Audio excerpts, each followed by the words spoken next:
لا دەستپێکی یاریەکانی هەفتەی 11 خولی پلەیەکی کوردستان یانەی پیشەسازی لەسەر یاریگای خۆی میوانداری بابانی کرد.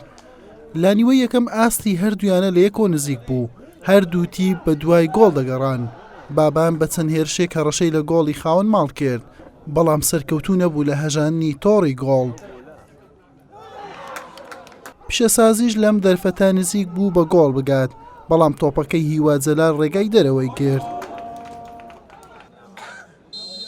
لە نیوەی دوم پیشەسازی باشتر هاتۆ نێو یاریگا و شارەکانی بۆ گۆڵی پێشکەوتن دەست پێ کرد. توانی ئەم گۆڵە تۆمار بکات، بەڵام یاردەدەری ناوبشوان ئاڵاکەی بەرز کردەوە و کردی بە ئۆفساید.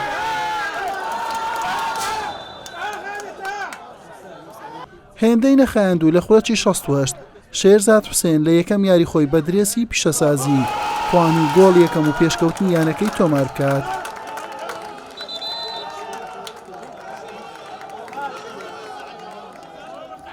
دوای ئەم گۆڵە گرژی کەوتە نێو یاریزانانی هەردوویانە و ناوبشوان کۆمەڵێک کارتی زەردی بەڕووی یاریزانان بەرز کردەوە و کارتی سووریشی بە ئیبراهیم بەکری یاریزانی یانەی پیشەسازیدا.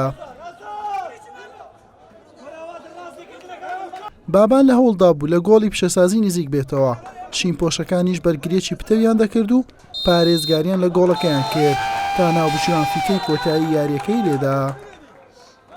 بەداخەوە بەڕاستی ئێمە هاتیم بۆ سێ خاڵی یاریەکە لەبەرەوەی خاڵەکان زۆر نزیکە لەیەکۆ منافەسەیەکی ژەیە، یعنی ئەوایە بمان بردایەتەوە، بەڵام قەدەری خۆی گەورە وا بوو یارەکەمان دۆڕان. ئینشەڵا بتوانین لە یارەکانی داهاتوودا بردنەوە بەدەست بێنین و تاویزی ئەم دۆڕانە بکەین و بەرەوپلەکانی پێشەوە هەنگاو بنی. بەڵێ یاریەکە زەحمەت و خۆ دەزانی هەموو یاریەکانی قۆناغی دووەم بەدەستهێنانی خاڵ زەحمەتە. تۆ بتوێ منافەسە بکەیت لەم دەورێ دەبێ سێ خاڵی یاریەکان ناو سێ خاڵەکان بەدەست بێنەوە یاریانی ناو یاریگای خۆتانە. هەلعەمدە متوانیان ئەو سێ خاڵە بەدەست بێنین نزیک بین لە ڕێزبەندی پێشەوە. هەموو هەوڵێک دەدەین بۆی منافەسەی دەورەکەی بکەین، چونکە یعنی ئێستا نزیک بینەوە ئەرکمان زەحمەتتر بوو. ئەو یاریانی ما بتوانین لە دەرەوەش خاڵ بەدەست بێنین منافەس دەبین هەتا کۆتایی دەوری.